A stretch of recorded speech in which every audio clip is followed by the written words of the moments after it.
On Unit 2, guys, we're going to be talking about how you can implement the blueprints I've provided to actually scale your business for even bigger profits. And that's exactly what we'll be covering in this section.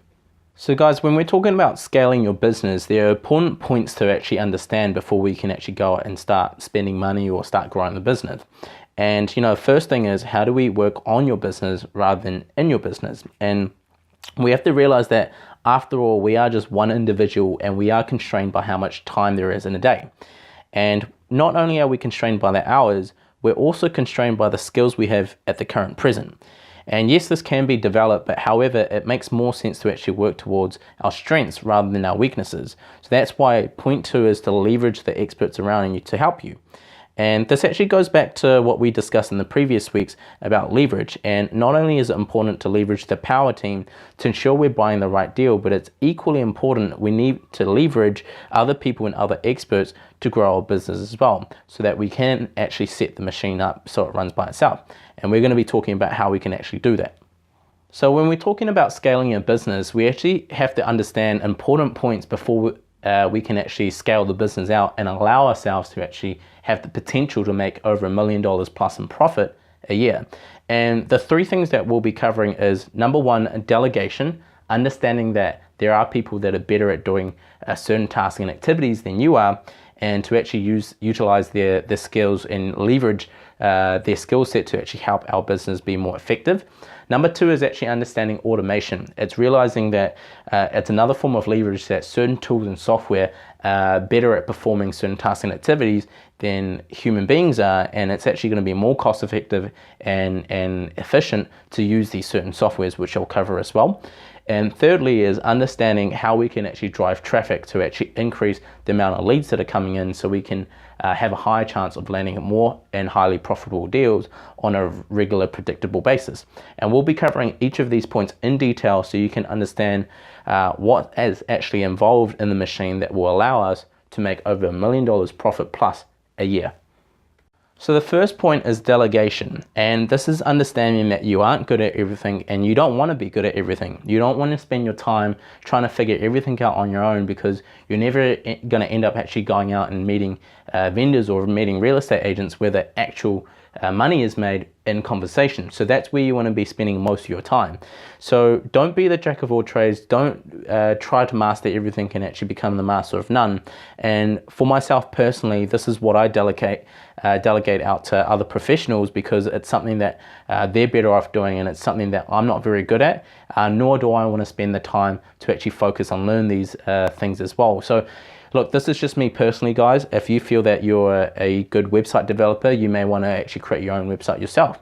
Or if you're very good at kind of maintaining the numbers as well as going out and doing deals, then that's something you want to take on as an additional task, so be it. But for me personally, I focus on talking to people. I focus on meeting real estate agents, going to networking events, networking with people, and meeting a lot of different private vendors, so I can have a higher chance of actually landing a profitable deal.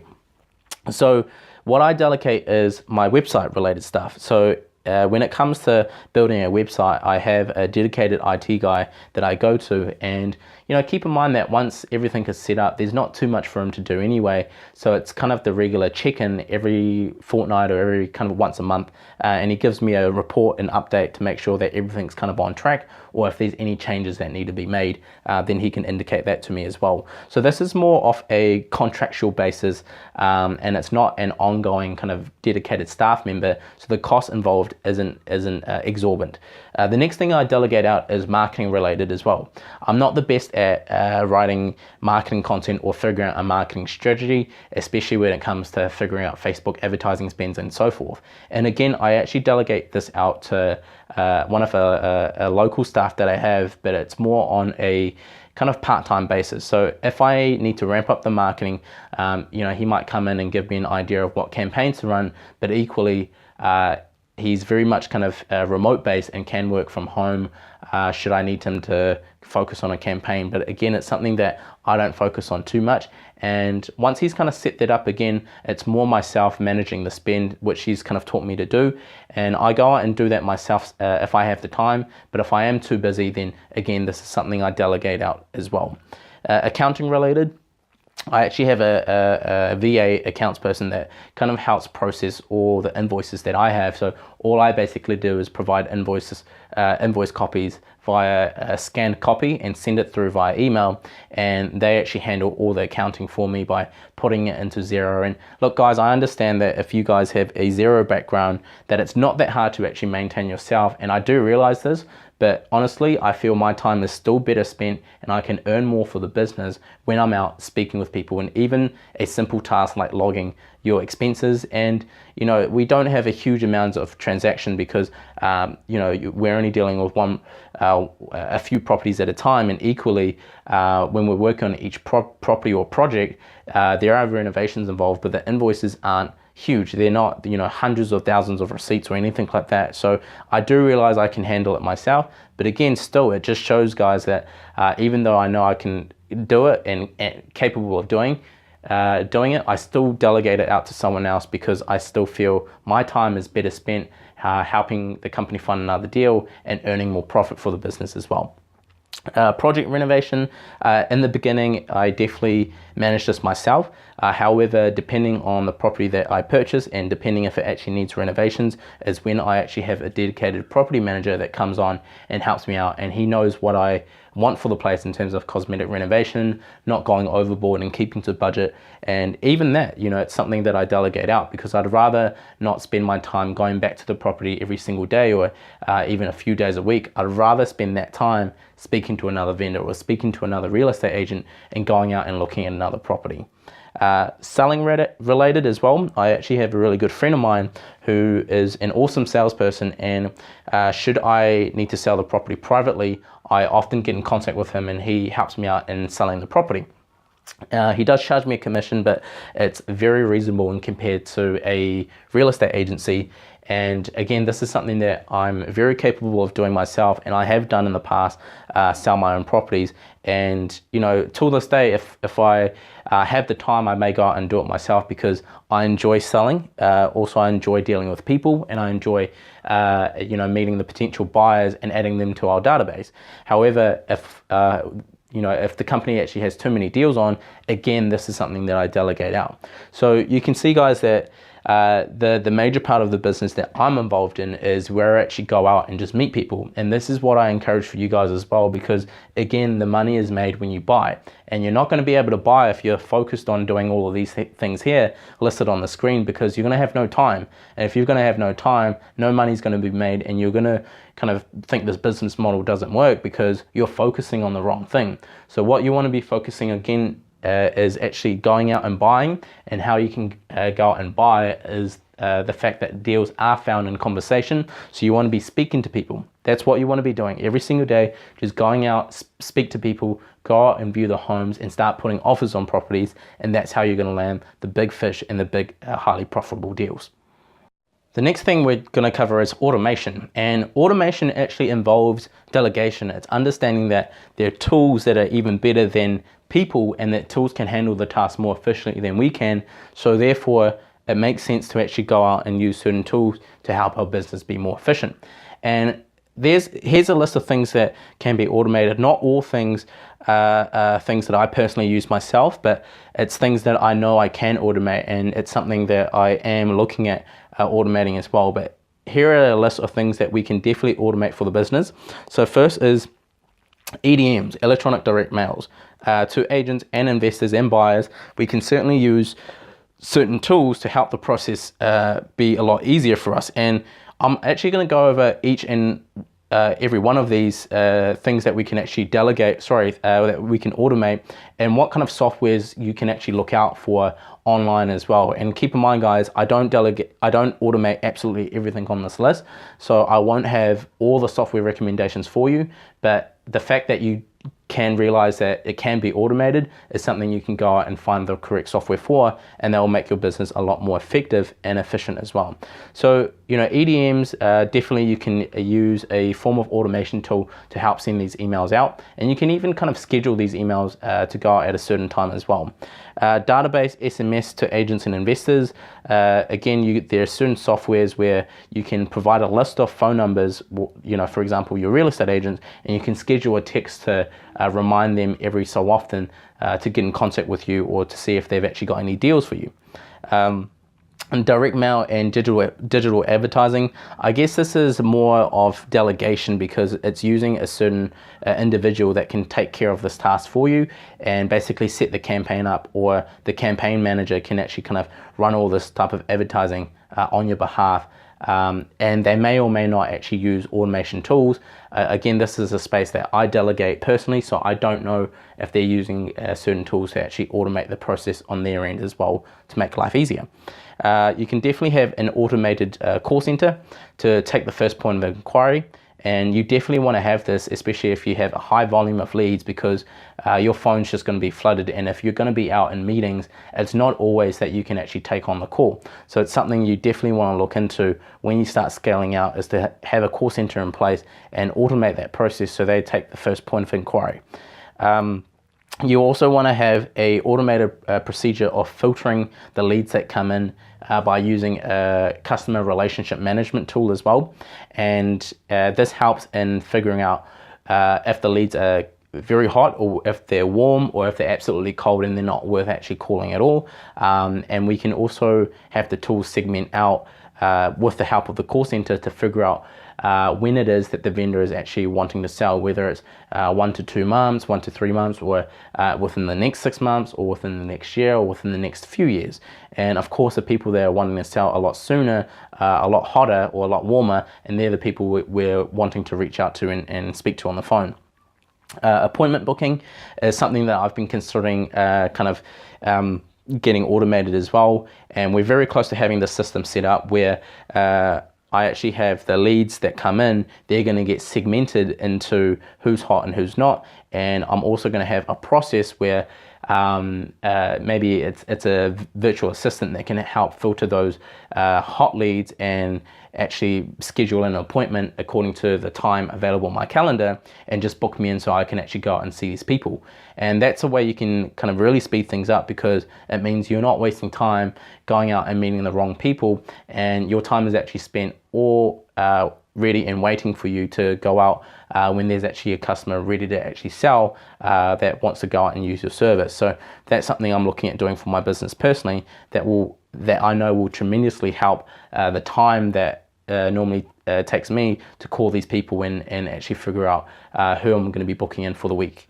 Invoicing and bookkeeping is something you can definitely automate by using a virtual assistant. Again, this is somewhat of a delegation because you're delegating it to someone else, but it's also using technology in place as well, because a virtual assistant is normally a lot cheaper, or normally a lot more cost effective than paying an actual staff member to come in and help with the actual invoices and bookkeeping, because essentially, given the internet, you don't need someone to actually come in and go through everything, especially if you can just take a photo of the invoices with your phone and send it to someone else across the world via an email. And if that can really shave some costs on your end by not having someone physically to come into the office, that just means you're going to have more money in your back pocket. So let's just kind of go over each and one of these tasks that we can automate and figure out how we can actually do it for our business.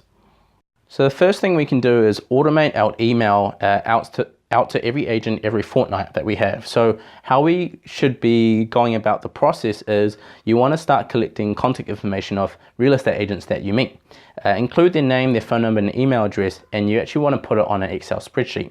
Now, you can use your Excel spreadsheet, to import your clients into a email CRM tool such as MailChimp, and you can actually start to begin sending mass email every fortnight. And if you're really advanced, you can even use additional tools on top of MailChimp to have a schedule out for that email, so it goes out on a particular time on a particular day. And that's really going to help you, because you can plan your marketing ahead, or you can plan your emails ahead of time, even on a Sunday, and have your email set up for a few months without you having. And that's what I mean by kind of automating certain procedures, so the machine keeps running, the work is still being run in the background, and you're still getting calls and inquiries from all these different agents, but you're not actually physically going out and typing in an email every single 2 weeks. to this list of people that you have. So that's really going to speed your business up and helping you network with a lot of people a lot quicker as well.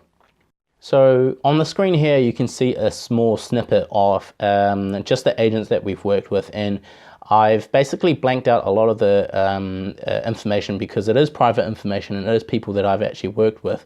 And you know, you certainly don't want to be kind of just emailing out cold if you've never actually worked with anyone or spoken to anyone on the phone, because that is going to be considered spam and people aren't going to like a cold email. So I really suggest that you at least reach out via a phone call and meet them in person through an open home or property that you're somewhat interested in before sending out a mass email and putting it on an Excel spreadsheet like what we've done here. But you can see that this list is only a small portion, and the list does go expands to a very long list of real estate agents, and that's what you can expect from working in the industry. Over time, you're going to be able to build more and more people on that list, and it's going to be a lot easier for you to find more and more deals as time moves on as well.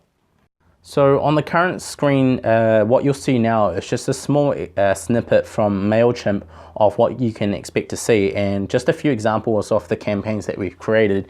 And we can actually create campaigns in advance before we're actually ready to send out. So we can definitely prepare our marketing for certain properties and reach out to agents well ahead of time before we actually need to send things off. So it's a really good organizational tool and preparation tool to help your marketing kind of be all planned out ahead of time. And you guys will definitely be more familiar with this tool as time progresses and you actually start adding agents on and start selling properties and blasting it out to certain groups, whether it's to your agents group or to your buyers group or to your sellers. You can definitely segment and do all of that on MailChimp.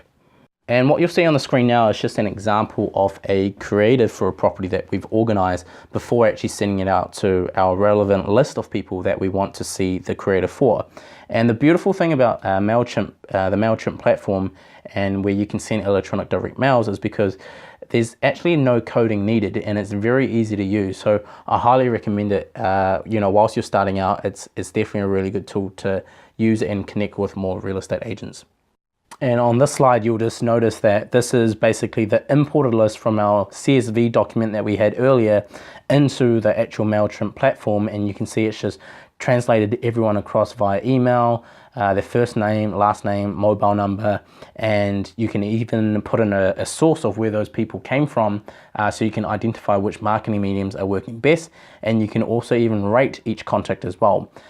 So that's also very powerful and just an example of what MailChimp would look like once you go out and start importing contacts into it. Now, there are ways to be different to your competitors. You know, you don't want to just be Joe Blogg sending emails every single fortnight, because that might get a bit tedious, not just for yourself, but also for the real estate agents or anyone you're wanting to connect with as well.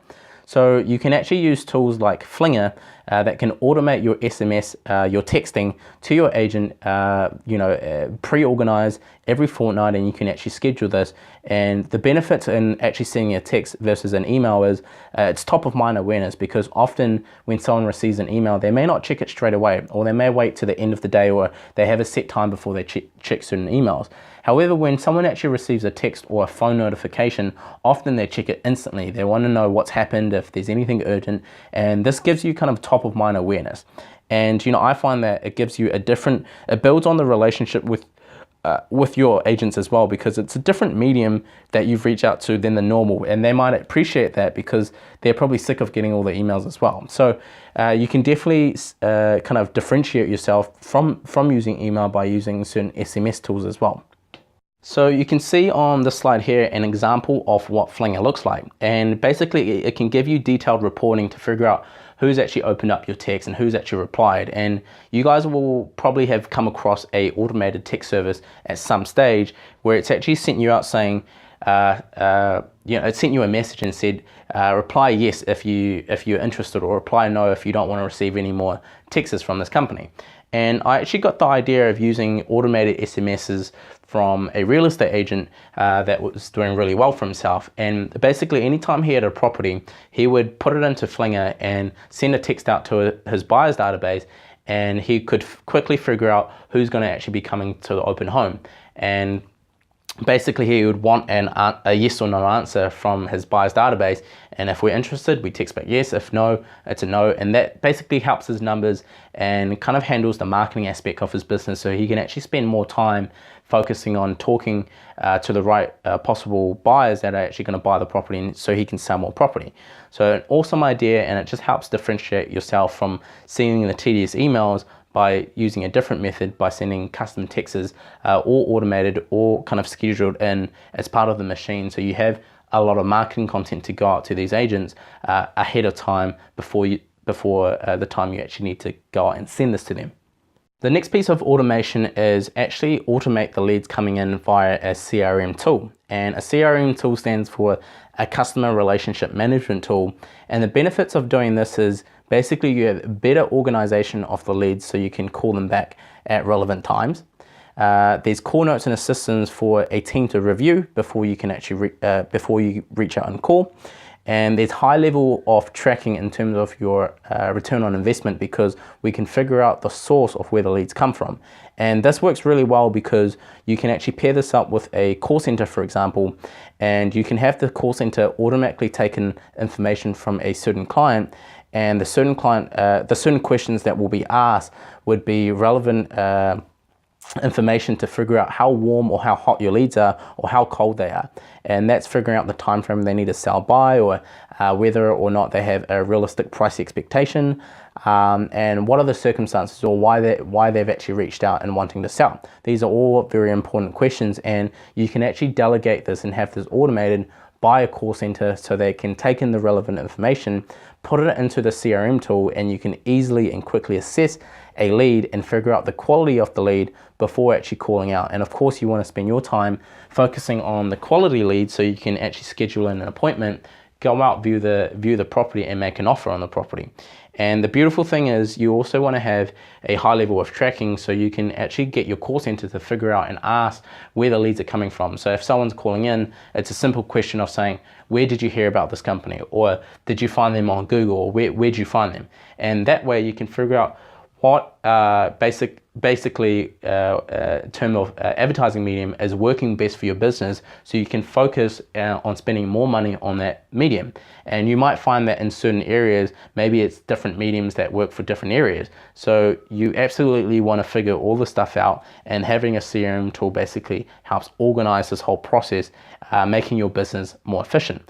And you want to do this because you can also set up reminders for deals that you didn't actually close. You might have actually gone out to a meeting or spoken to someone on the phone, and there's a good level of engagement, but for whatever reason they're just not ready to sell just yet. So what you want to do with the CRM tool is you want to schedule a callback in a few months time or a few weeks time, whenever would fit best for your client. And I've actually had deals where I've actually touched base kind of every 2 months or every 3 months, and I've actually gotten the deal after 6 months of reaching out to the client every so often. And it happens, you know, people's circumstances change all the time, and because they're responding to a piece of advertising content from you, there is some interest in wanting to do some business with you, but it may not be the right time. So you definitely don't want to be losing these leads, because these leads still cost money. You've still spent money to obtain these leads, unless they're coming from real estate agents or networking events, off which they've cost time and effort, which is still, to me, something that's not worth just throwing in the bin and forgetting about. So the CRM tool will help you make use of some of the leads that you can't close straight away, and surprisingly, some of these leads that haven't got closed straight away will end up becoming deals sometime in the near future as well. So you definitely want to stay on top of these leads as well, because one of these leads could turn you an extra $50,000 just like that. And it's happened for me, and I'm sure it will happen for you guys as well if you've been in the business long enough like I have. On the slide here, guys, you'll just see an example of the CRM tool that we use, which is called Pipedrive. And you can actually just Google Pipedrive, and I think they might even provide a free trial. I can't remember from memory, but we definitely pay for the tool. because it's helped our business become more effective and efficient. And if you're just starting out, you don't want to be blowing your budget and kind of signing up to all these different tools that are going to set you back some money each and every month. Because if you're going out and just starting out, you want to be more cost conscious, and there are CRM tools that are actually free to use altogether, or there are certain CRM tools that are at least free for a good 30 or 60 days that you can get a good feel on before you actually start paying for the software. So that's what I recommend. Again, I use the software Pipedrive, but you guys can go out and use maybe a free tool, or you might want to just copy what a tool I'm using and go out and register to Pipedrive and go out and start kind of putting leads in there as well, to better help organize yourself. The next piece of automation we should be looking at is to automate a call center to take on all the initial calls. And there are call centers right across New Zealand that you can outsource your inbound sales call to. And the benefits of doing so is that it's easier for you to filter the leads that are warmer than others. And there's less time spent on the phone for yourself personally, of course, because you're not dealing with the leads at all. Which means there's more time for you to actually go out and start looking at deals via other channels and start going out to face-to-face meetings. And that's where you want to spend the majority of your time. So the beautiful thing about having a call center is that you can actually provide a script of certain questions that they should be asking the client, so you can figure out how hot or how warm or how cold those leads are. And that's very important, because you don't want to be spending all your time with the wrong leads only to figure out that the person on the other end of the phone call just wants a phone conversation because they're bored, right? And you do get that. You get people of all different sorts, people that are genuinely interested in selling, and people that simply just want someone to talk to. And that's why you actually have a call center, because you don't want to be spending your time with the wrong people, essentially. So how is it exactly that the call center can help automate the filtering of leads? And how you're going to be able to do that is you want to be creating a call script that's going to get the right information for you. And some of the right information or the right questions that the call center should be asking the inbound sales calls is that, are you interested in selling or looking to get an appraisal? What is your address? What's the price indication if you are selling? Where did you find us from? So all very important questions. The first question basically tells us that, are they actually interested in selling, or is it purely the case of curiosity and they just want to figure out a price for the property but they have no true intentions of selling? The next one is to figure out the address. Of course, we only want to work with certain people that maybe we can go out and visit the property to. Myself personally, I only trade in Auckland. I know that there are many different traders that trade in different parts of the city. Different cities, but for myself personally, I need to find out the address, because it's something that I want to go physically see and make sure that everything is in check for the property. Price indication if you're selling, it's a really good question to figure out if they're absolutely dreaming or if they are genuinely serious about selling. Sometimes you're not always going to be able to get a price, and that's okay. But if they give you somewhat of a price range, at least that's somewhere to work from. If they don't give you a price range, then unfortunately you will be having to make the call yourself, and whether you want to actually make the call to the customer, the client, and figure out if they're actually worth kind of meeting and seeing if there's a deal to be had there. Where did you find us from? That's also a good question to figure out your ROI, to figure out what terms of what sources of investment are bringing you the most leads, or the quality of leads. And that's also a very important aspect I want to point out as well, that you can drive a lot of leads, but what you want is quality leads. You want quality leads of people that have a genuine interest in selling. There's no point generating 1,000 leads that aren't quality, because they're all just people wanting to figure out a price point for their property in terms of curiosity, but they have no true intentions of selling, right? So that's a very big point that I want to point out. You want to distinguish quality leads versus bad quality leads, and not have all your focus on the amount of leads you generate, because that doesn't determine if you're actually going to land a deal or not. So on this slide here, guys, you can actually see the real script that I use, that I provide to the call center, that's currently asking these questions when people call up. And it's not the full script, because if it was the full script, I would be covering far too many slides. But what I will do for you guys is actually provide the script in the downloadable section, so you can download it and use the same source of questions for your call center when you're ready to scale up and expand your business and grow that business. So I'm not going to read this out, But feel free to just pause the video for a second and read the questions, read what's on the screen yourself. But again, it is in the downloadable materials for this week, so you can actually download it and go over it word for word or kind of line by line and really understand the whole process and why it's so important to be a part of your business. So guys, I talked about automating invoicing and accounts via using a virtual assistant. And the benefits of using a virtual assistant is that not only is it going to save you time, it's going to give you more opportunity to focus on your strength, which is going out and hunting for deals and actually talking to more people. And you know, the VA or the virtual assistant is going to have things done more accurate than you are, because that's something you're not an expert at. And you know, your time definitely does become scarce juggling between finding deals and kind of managing a few renos, especially when you're starting out and dealing with certain buyers. So you want to spend all your time doing what you're good at and leaving the stuff that's kind of tedious to a virtual assistant, if you can definitely afford one. And they're a lot cheaper than hiring a full-time staff or anything like that, because the jobs are done remotely, and often you can go onto Google and Google a virtual assistant and you'll actually find VAs from around the world. You know, I've worked with different VAs across the globe, and they've all been fantastic because they've allowed me to focus my time on the things I'm actually good at. So the reason why I wanted to emphasize this point again is because I don't want you guys to get bogged down by all the kind of essentially paperwork or the tedious paperwork. Even invoicing an account is, you know, to me considered paperwork, and you don't want to be doing any of that stuff. So if you can hire a VA, if you have the budget, if it's in your budget to do so, it's not expensive, but the time it's going to save you and shave off dealing it yourself is going to actually help you grow your business a lot faster.